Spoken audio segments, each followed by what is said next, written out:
आपसे slogan shouting कराई, आपको दुनिया भर के उदाहरण दिए, आपको मोटिवेट करने के लिए, आपको एक दिशा देने के लिए, कैसे आप समाज का हिस्सा रहते हुए देश के लिए, समाज के लिए, परिवार के लिए और अपने लिए आप कुछ कर सकते हैं। मुझे बहुत अच्छा लगा कि कार्तिक स्वयं युवा हैं और भारत युवाओं का देश है। उन्होंने आपको ये सारी बातें कम्युनिकेट की। आज का जो विषय है हमने दीक्षित साहब से बात करके रखा, वो जागरूक युवा, सुरक्षित युवा, ये विषय रखा। इस विषय को रखने के पीछे मेरा एक कारण था कि हम इस टॉपिक के माध्यम से न केवल साइबर क्राइम बल्कि और विषयों पर भी आपसे बात कर सकते हैं। लेकिन अपनी बात हम शुरू करें उसके पहले हम भी एक वातावरण बनाना चाहते हैं। ये लाइट थोड़ी भी कम हो सकती है क्या? हम एक वातावरण बनाना चाहते हैं। यहाँ इतने ज्यादा युवा बैठे हैं, कितनी ऊर्जा है। इस ऊर्जा को अगर हम एक बार जागृत करें और फिर हम अपनी बात को कहें तो मुझे लगता है कि वो ज़्यादा ग्राह्य होगी, ज़्यादा एक्सेप्टेबल होगी और ज़्यादा मज़ा आएगा। हमको भी अपनी बात कहने में और आपको भी शायद सुनने में उतना मज़ा आएगा। मैं वॉलंटियर्स चाहता हूँ, 2-1 गर्ल्स कैंडिडेट, 2-1 बॉयज़ वॉलंटियर करके हमारे साथ ऊपर आ जाएं।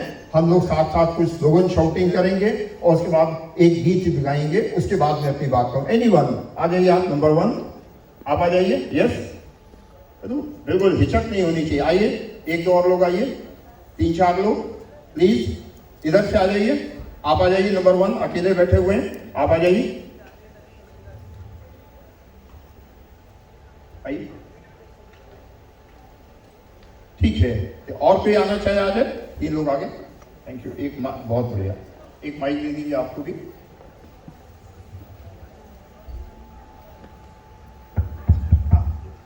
ये तो हमारे साथ माइक शेयर करेंगे, आप बीच में रख लीजिए।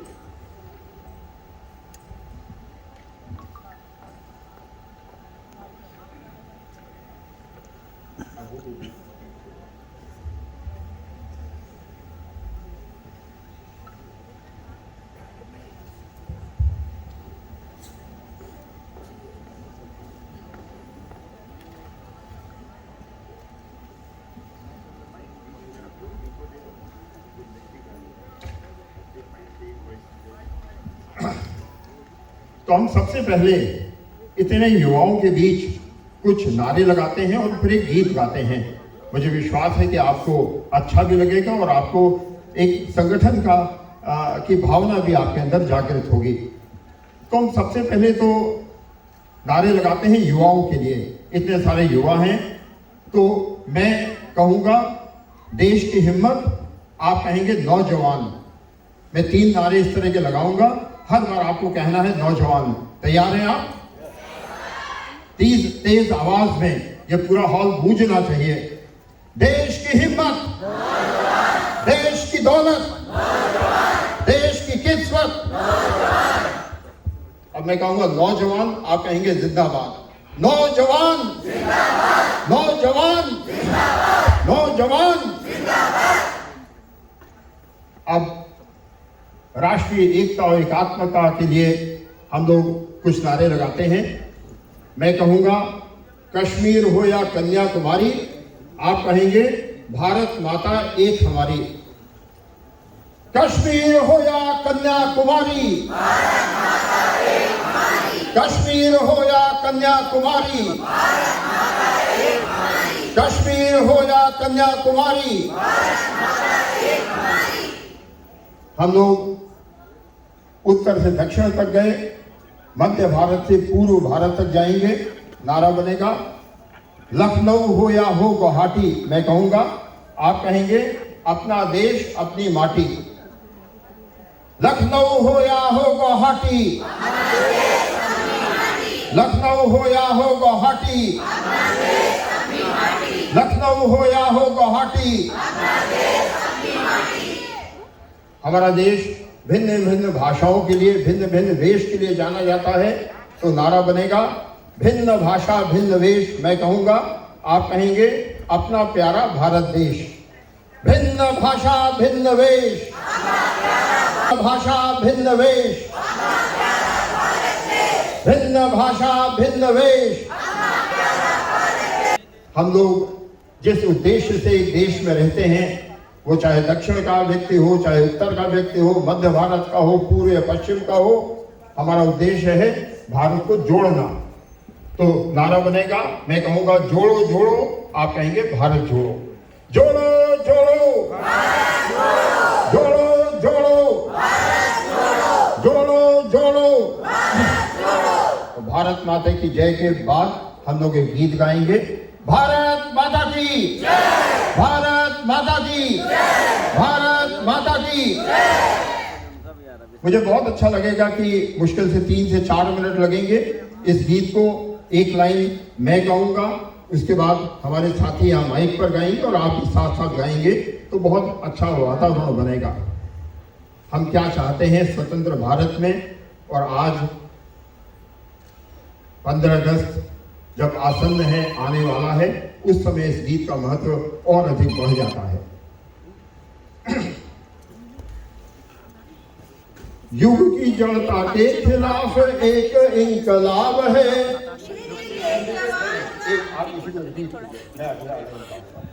युग की जड़ता के खिलाफ एक इंकलाब है। युग की जड़ता के खिलाफ एक इंकलाब है। हिंद के जवानों का एक सुनहरा ख्वाब है। भारतीय सांस्कृतिक क्रांति, मानवीय सांस्कृतिक क्रांति। भारतीय सांस्कृतिक क्रांति, मानवीय सांस्कृतिक क्रांति। व्योम में हमारी पहुंच बढ़ रही है आज पर, व्योम में हमारी पहुंच बढ़ रही है आज पर। दूर हो रहा है घर पड़ोसी का, दूर हो रहा है घर पड़ोसी का।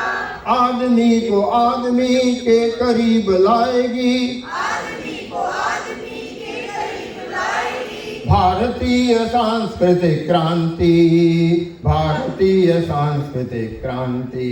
भारतीय सांस्कृतिक क्रांति, भारतीय सांस्कृतिक क्रांति। आदमी भविष्य में यंत्र का न हो गुलाम, आदमी भविष्य में यंत्र का न हो गुलाम। मानवीय गुण बढ़ेंगे काम से, मानवीय गुण बढ़ेंगे काम से। ऐसे योग युक्त काम हर जगह चलाएगी, ऐसे योग युक्त काम हर जगह चलाएगी। भारतीय सांस्कृतिक क्रांति, मानवीय सांस्कृतिक क्रांति। भारतीय सांस्कृतिक क्रांति, मानवीय सांस्कृतिक क्रांति। लेके हाथ हल कुदाल और ज्ञान की मशाल,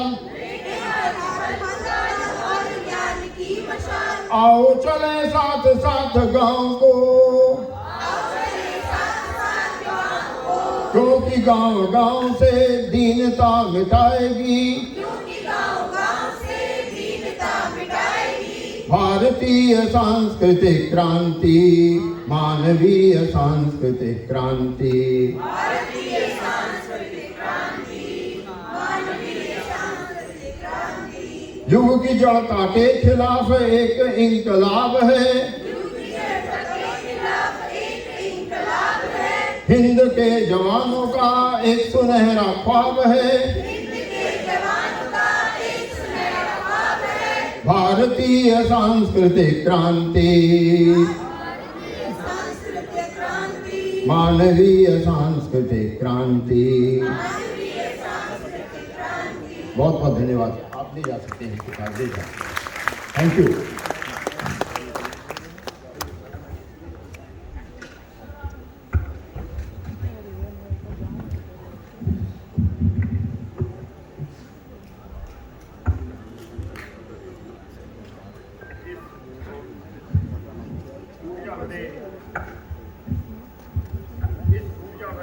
वातावरण में मैं एक बार फिर से आह्वान करता हूं युवाओं का, इस सभागार में बैठे हुए जो पिछली परीक्षाओं में सफल हुए हैं, आगे तैयारी कर रहे हैं, उनको शुभकामनाएं देता हूं।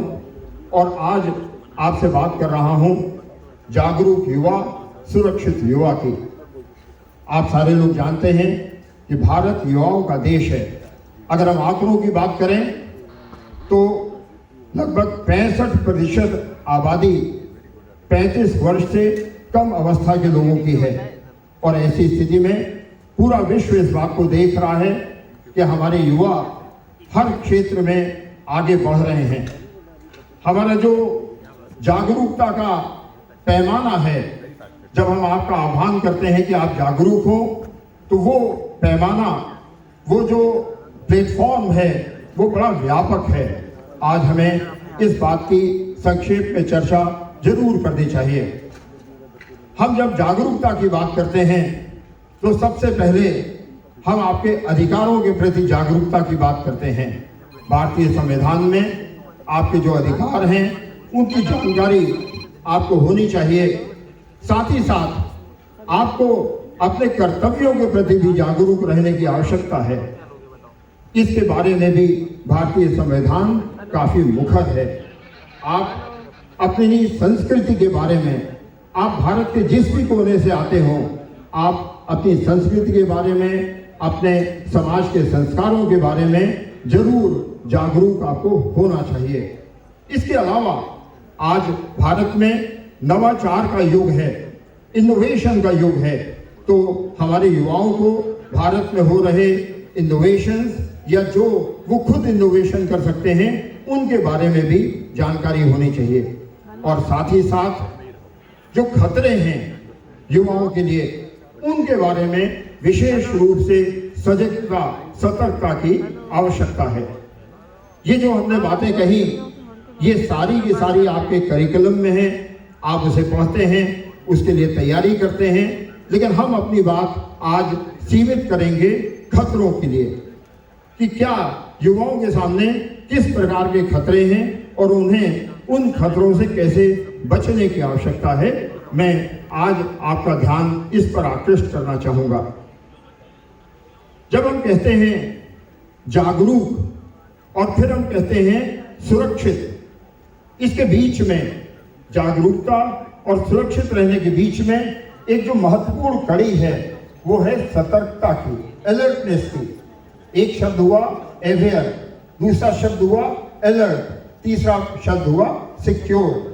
तो जो ये सतर्कता है, आज आवश्यकता है युवाओं का कि वो कैसे सतर्क रहें। विभिन्न जो परिस्थितियां हैं, चैलेंजिंग सिचुएशंस हैं। आज दुनिया में टेक्नोलॉजी का इस्तेमाल, चाहे वो फिजिकल वर्ल्ड में है या डिजिटल वर्ल्ड में है, उससे कैसे सावधान रहा जाए, इसकी बहुत बड़ी आवश्यकता है।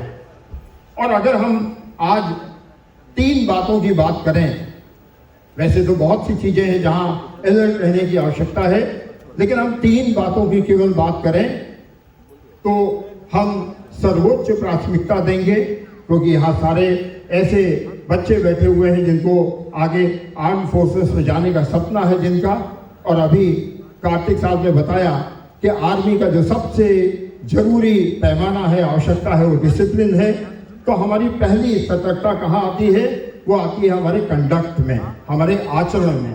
अगर हम अपने आचरण में सतर्क हैं, अपने आचरण में डूज एंड डोंट्स भली भांति जानते और पहचानते हैं, तो निश्चित रूप से हम अपने आगामी जो भी हमारा यात्रा है, जो भी हमारा लक्ष्य है, वहां तक पहुंचने में हम सफल हो सकते हैं। एक जो दूसरा फिजिकल वर्ल्ड में एक बहुत बड़ी समस्या के रूप में हमारे समाज के सामने पूरे भारत में आ रहा है, मैं किसी राज्य का नाम नहीं ले रहा, पूरे भारत में समस्या है, उत्तर प्रदेश में भी समस्या है, वो नशे की समस्या है। हमारा युवा एक अंधी दौड़ की तरह से नशे के पीछे भाग रहा है। हमको उससे बचने की आवश्यकता है।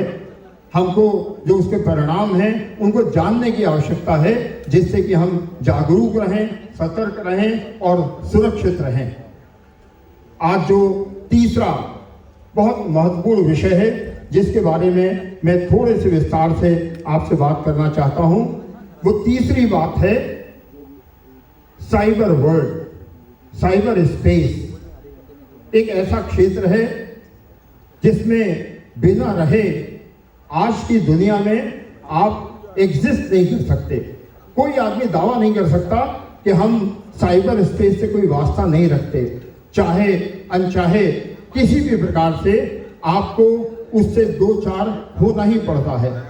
आप कहें कि हम साइबर स्पेस में नहीं जाते, आप अपने घर से इस ऑडिटोरियम तक आए, लखनऊ शहर के कम से कम 300 से 400 कैमरों ने आपको कैप्चर किया, आप आ गए साइबर स्पेस में।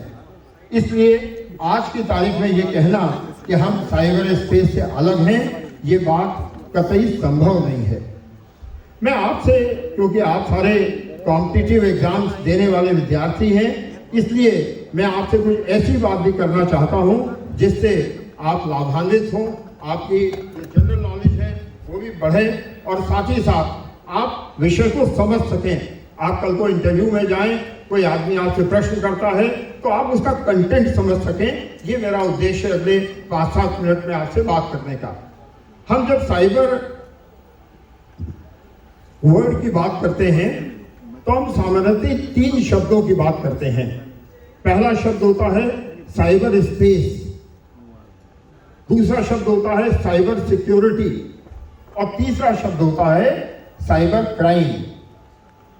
लेकिन बहुत बार हम लोग इसके बारे में क्लियर नहीं होते। हम अगर इसको डिफाइन करना चाहें तो हमें कठिनाई होती है। हम किसी चीज की बात कहीं रख देते हैं, किसी बात को पहले रखते हैं, किसी को बाद में रखते हैं। तो आप सारे यहाँ विद्यार्थी हैं, इसलिए मैं बड़े सरल शब्दों में इन 3 चीजों को आपको बताना चाहता हूं जो आपके आगे आने वाली परीक्षाओं में, इंटरव्यू में सहायक हो सकती है।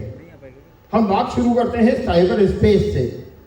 साइबर स्पेस एक डिजिटल एनवायरनमेंट है, जैसे हम लोग यहाँ बैठे हैं फिजिकल एनवायरनमेंट में, इसी प्रकार से जो साइबर स्पेस है वो डिजिटल एनवायरनमेंट है और उसके 4 घटक हैं, 4 काम हम उस पर करते हैं। आप जब मैं वो काम बताऊंगा तो आप अपने व्यवहारिक जीवन से रिलेट करेंगे कि वो 4 काम आप नियमित साइबर स्पेस में करते हैं।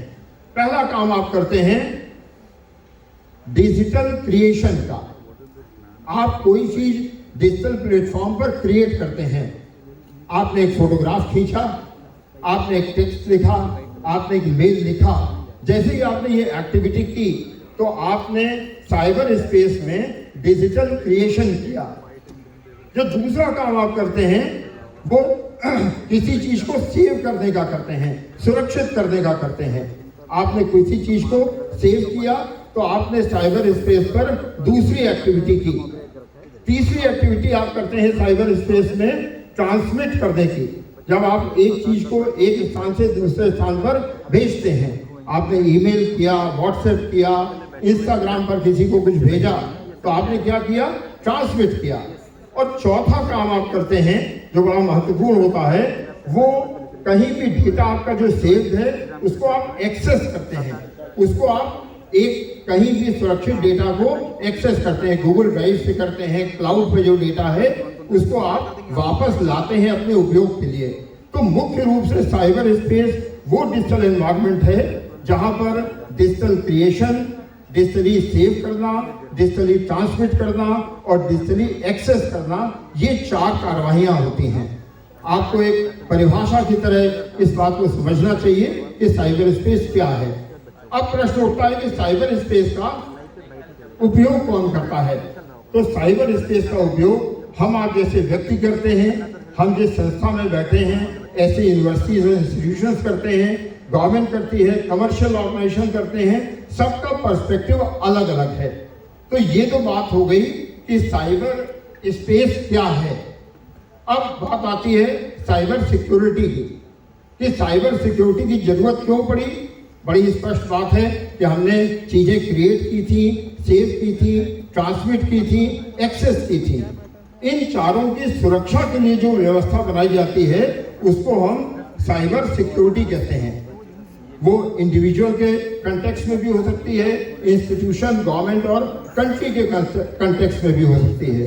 तो हमें इस बात का ध्यान रखना चाहिए कि जब हम साइबर सिक्योरिटी की बात करते हैं तो इसका मतलब हम क्या कर रहे हैं? हम ये बात सुनिश्चित करना चाहते हैं कि जो हमारा डेटा है वो सुरक्षित है, हम डेटा को जब सेव करें तो सुरक्षित एनवायरनमेंट में सेव करें, जब हम डेटा को ट्रांसमिट करें तो वो सुरक्षित होना चाहिए, और जब हम डेटा को एक्सेस कर रहे हैं स्पेस से सुरक्षित होना चाहिए।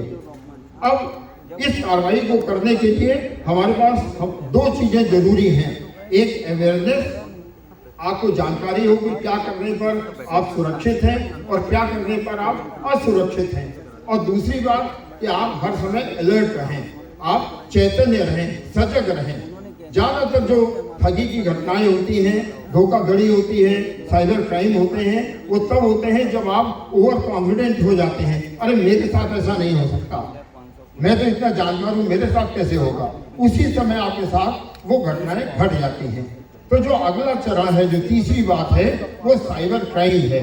साइबर क्राइम का मतलब हुआ कि इस डिजिटल स्पेस में साइबर सिक्योरिटी के पैमानों में सेंध लगा के, को हाईजैक करके, तो को बाईपास करके अगर कोई एक्सेस कर लिया जाता है, किसी चीज को डिसरप्ट किया जाता है, स्टील किया जाता है, चेंज किया जाता है, डिसइंटीग्रेट किया जाता है, तो ऐसी घटनाओं को साइबर क्राइम कहते हैं। साइबर क्राइम इंडिविजुअल के साथ भी हो सकता है, देश के साथ भी हो सकता है, और ऑर्गेनाइजेशंस के साथ भी हो सकता है। तो हमें इस बात की सजगता से सतर्क रहने की आवश्यकता होती है कि हमारे साथ साइबर क्राइम की घटना न घटित हो। हमें उसके लिए क्या करना है? हमें उसके लिए जो हमारी डिजिटल एक्टिविटीज हैं उसके प्रति सजग रहना है कि कोई ऐसा लूपहोल तो हम नहीं छोड़ रहे हैं जिसके आधार पर कोई व्यक्ति हमारे सुरक्षित डेटा को चोरी कर ले, हमारे सुरक्षित डेटा में सेंध लगा दे। तो ये आवश्यकताएं हमें रहती हैं साइबर क्राइम में। मैं आप में से जानना चाहता हूं कि क्या यहाँ बैठे हुए किसी व्यक्ति, कोई व्यक्ति साइबर क्राइम का विक्टिम रहा है या किसी का अटेम्प्ट हुआ है? एनीवन जिस पे अटेम्प्ट हुआ हो, मैसेज आया हो या उसके साथ घटना घटी हो? सब मैं आपसे साझा करना चाहता हूँ, आपका अनुभव जानना चाहता हूँ, आपका एक्सपीरियंस जानना चाहता हूँ। साइबर क्राइम आजकल इतनी कॉमन चीज है, इतना ज्यादा वल्नरेबिलिटी हम लोगों की बढ़ गई है कि हम कभी भी उसके लिए उसके विक्टिम बन सकते हैं। उसके विक्टिम बनने से बचने के लिए क्या उपाय है, इसके बारे में मैं बहुत संक्षेप में आपसे बात करूंगा। लेकिन उसके पहले मैं ये बताना चाहता हूं कि जो साइबर क्राइम घटित हो रहे हैं आजकल, वो किस प्रकार के हैं और कितने प्रकार के लोग उससे प्रभावित हो रहे हैं। अगर मोटे तौर पर देखा जाए तो साइबर क्राइम को हम 4 हिस्सों में बांट सकते हैं। जो पहला हिस्सा है जहां पर साइबर क्राइम आपको इरिटेट करने के लिए किया जाता है, मिसचिफ करने के लिए किया जाता है, जिसको हम साइबर बुलिंग कहते हैं, जिसको हम अनचाहा संपर्क कहते हैं। आपको कोई आदमी बार बार मेल भेज रहा है, बार बार व्हाट्सएप भेज रहा है, बार बार आपसे संपर्क करने का प्रयास कर रहा है, तो ये जो संपर्क है ये अनचाहा संपर्क है, जिसके विरुद्ध आप शिकायत कर सकते हैं। जो दूसरे प्रकार का क्राइम है जो आजकल बहुत ज्यादा दिखाई दे रहा है, वो दिखाई दे रहा है किसी व्यक्ति की प्रतिष्ठा का हनन करना, किसी आदमी को एक तरह से बिना किसी कारण के उसकी प्रतिष्ठा के साथ खिलवाड़ करना। ये ज्यादातर जो राइवल्स होते हैं, कंपनीज के राइवल्स होते हैं, बैंक के राइवल होते हैं या सोसाइटी में राइवल्स होते हैं, वो इस प्रकार का अपराध कर रहे हैं। इससे भी बचने के उपाय हैं, इसके लिए भी इन्वेस्टिगेट करने के पैरामीटर्स हैं। अगर ऐसा होता है तो आपको पुलिस के पास जाना चाहिए या सूटेबल लेवल पर कंप्लेंट करनी चाहिए। जो तीसरे प्रकार का अपराध है साइबर क्राइम, उसमें सबसे ज्यादा पीड़ित हमारी महिलाएं हैं, हमारी लड़कियां हैं, जहां उनके मान सम्मान को ठेस पहुंचाने वाली एक्टिविटीज डिजिटल वर्ल्ड में की जाती हैं। यहाँ मैं ये भी बताना चाहता हूँ अपने साथी युवाओं को कि साइबर वर्ल्ड का जो सबसे बड़ा चैलेंज है वो इसकी एनोनिमिटी है। आदमी की पहचान वास्तविक नहीं होती। यह हम फिजिकल वर्ल्ड में हैं, हम दीक्षित जी को जानते हैं तो हम उनका चेहरा पहचानते हैं, हमारा माइंड तत्काल रिएक्ट करता है कि इनसे हम पहले मिले हैं। अगर हम तीसरी लाइन में बैठे हुए सज्जन को नहीं जानते हैं तो हमारी जब हम इनकी शक्ल देखते हैं तो हमारी मेमोरी रिस्पॉन्ड करती है कि इनको नहीं जानते। लेकिन डिजिटल वर्ल्ड में एक बड़ी अजीब सी बात है कि हम चाहते हैं कि हर व्यक्ति हमको जाने, या हम हर व्यक्ति को जानने का प्रयास करते हैं, और वहीं पर सबसे बड़ी गलती होती है। महिलाओं के साथ विशेषकर उनको गलत तरीके से एक्सेस करना, या उनके बारे में गलत कमेंट्स भेजना, उनके बारे में अभद्र टिप्पणी करना, उनकी गलत प्रोफाइल बना देना, ये सारे तीसरे प्रकार के अपराध हैं जिनसे हमें बचना चाहिए। जो चौथा प्रकार है, जो सबसे ज्यादा व्यापक है, सबसे ज्यादा प्रिविलेंट है, वो आपके साथ पैसे की ठगी का है, किसी भी रूप में। बल्कि मैं तो कहता हूं कि ये एक तरह का जो आतंकवादी इस्तेमाल करते हैं, अलगाववादी इस्तेमाल करते हैं, इम्प्रोवाइज्ड एक्सप्लोसिव डिवाइस आईडी इस्तेमाल करते हैं, उस प्रकार से साइबर वर्ल्ड में होता है। हर बार एक नए फ्लेवर में, कभी इनकम टैक्स के रूप में, कभी रेलवे की साइट के रूप में, कभी सीएम ऑफिस से, कभी डीएम ऑफिस से, इस प्रकार से जो मैसेजेस आते हैं आप किसी के साथ ठगी करने के लिए, वहाँ आपको सावधान रहने की आवश्यकता है। सावधानी के 3-4 पैरामीटर है, अगर आपने उसको समझ लिया, उसका पालन किया, तो निश्चित रूप से उसमें सुधार होगा। जो पहली चीज है कि जिसको आप नहीं जानते उससे किसी प्रकार का डिजिटल संपर्क मत कीजिए, वो हमेशा नुकसानदेह होगा। दूसरी बात कि जब भी कोई व्यक्ति जरूरत से ज्यादा फायदा पहुंचाने की बात कर रहा है, तो आपको सतर्क हो जाना चाहिए। कहा जाता है कि दुनिया में कोई भी चीज फ्री नहीं मिलती, हर चीज का प्राइस होता है। तो अगर कोई आदमी आपको बहुत लुभावने ऑफर दे रहा है, इसका मतलब कि आपको ठगी के जाल में फंसाने का प्रयास कर रहा है। तीसरी बात कि अगर कोई व्यक्ति आपको कोई लिंक भेज रहा है आपकी मदद करने के लिए, तो आपको तुरंत सतर्क हो जाना चाहिए। वो लिंक नहीं है, वो आपके साथ ठगी करने का बेट है, वो चाल है, उसकी तिकड़म है आपके साथ ठगी करने की। जो आपको लिंक भेजता है वो क्या है? वो एनी डेस्क या टीम व्यूअर जैसी चीज है, जिससे कि आपके डिवाइस का कंट्रोल दूसरे आदमी के हाथ में चला जाए। ये बड़ा खतरनाक हो सकता है।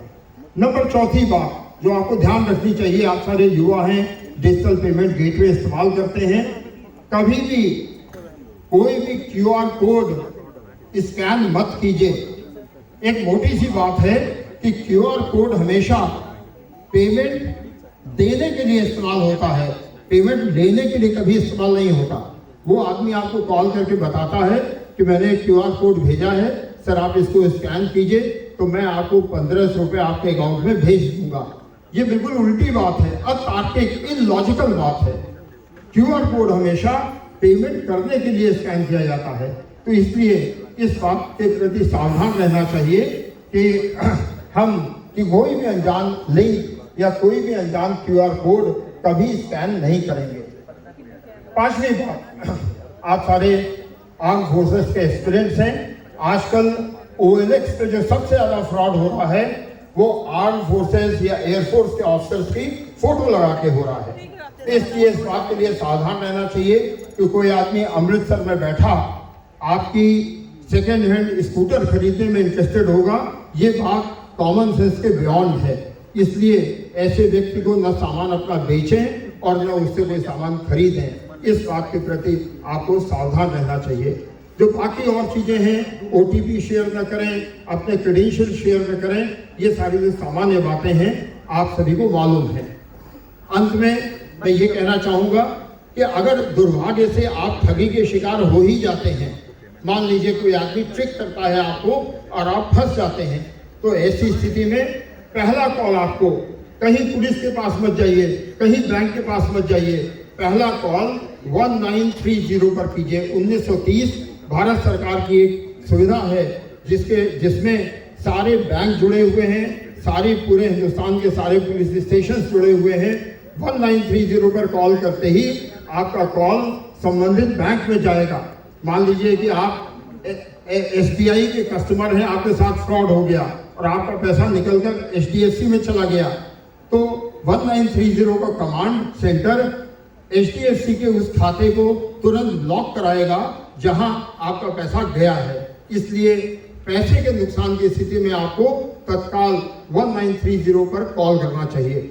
अगर सोशल नेटवर्किंग साइट पर कोई दिक्कत हो गई है, आपकी प्रोफाइल किसी ने गलत बना दी है, आपकी प्रोफाइल बनाकर पैसा मांग रहा है, आपकी प्रोफाइल बनाकर कोई लीड कमेंट कर रहा है, ऐसी स्थिति में आपको अपनी सोशल नेटवर्किंग साइट की सिक्योरिटी सेटिंग में जाकर अपनी सिक्योरिटी को एनहांस करना चाहिए और अलग अलग आईपी एड्रेसेस से, मतलब आपके अलग अलग मित्र उस सोशल नेटवर्किंग साइट पर एक रिपोर्टिंग करें कि ये जो फोटो अपलोड की गई है, ये कमेंट लिखा गया है, ये निहायत गलत है, इसको हटा दिया जाए। अगर आपने 10 अलग अलग आईडी तो आप सेफ हो जाएंगे।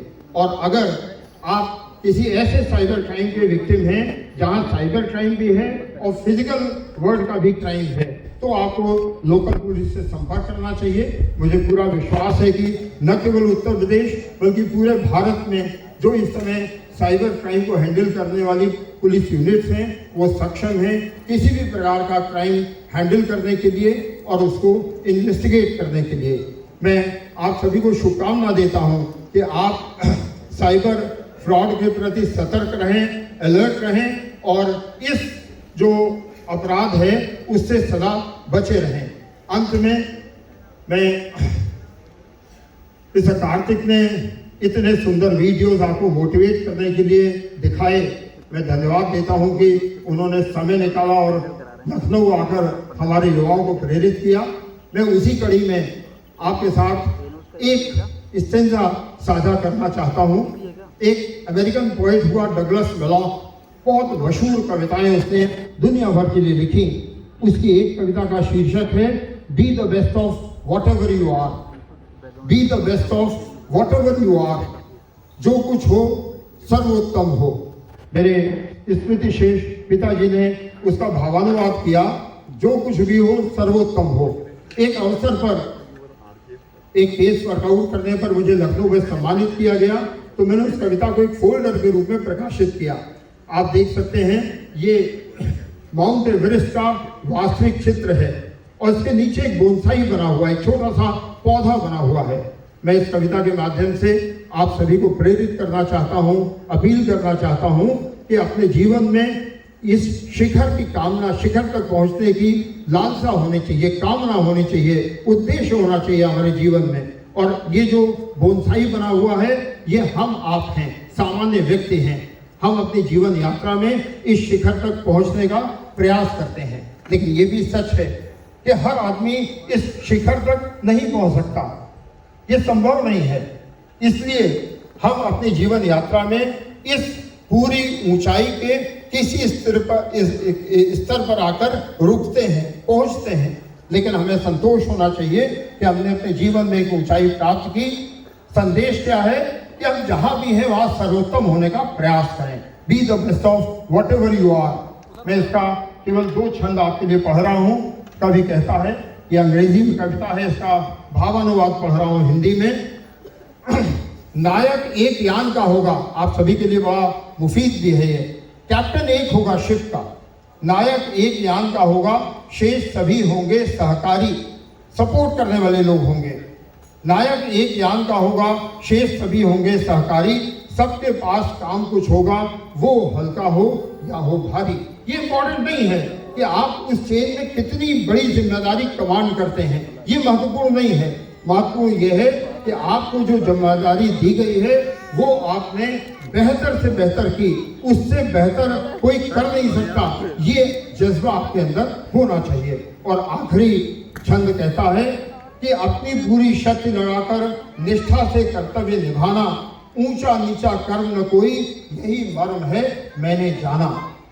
अगर हमको ये रियलाइजेशन हो गया कि हम जो कुछ भी कर रहे हैं उससे बेहतर कुछ नहीं हो सकता, उससे बेहतर कोई कर नहीं सकता, और जो भी काम मेरे पास है उससे महत्वपूर्ण कोई काम नहीं हो सकता, तो हम जीवन में जरूर सफल होंगे। हम आपको शुभकामना देते हैं, मंगल कामना करते हैं आपके जीवन के लिए। बहुत बहुत धन्यवाद।